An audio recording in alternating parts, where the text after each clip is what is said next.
Na po natin ang ating unang gata. Yan po dahil po sa kaka-vlog ko, no. Hindi ko na po napigil yung aking sarili. Yung aking sarili. Parami po sabaw ng ating gata. Ayan. So ayan na po. So ginawa ko po isang gataan na lang. Ganun din naman. Sula isu, sabi sa Ilocano, sula isu. Ayan. So isang gata lang po ang ginawa ko. Kaya ganito po siya. Yan. So ayan, ihintay lang po natin yan, medyo matuyo-tuyo at pag kumulo, ayun na po, yun na, kainan na. So ayan po ang ating ginataang tulingan, yan. Para sa mga team vlogger yan, sa lahat ng nanonood, yan.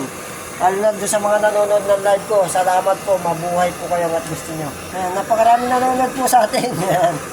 Napapanood na po tayo sa Taiwan, yan, Dubai, UAE, yan. Ay mga nakita ko dun sa pagano ko sa natin dashboard, yan. May mga nanonood na bansa.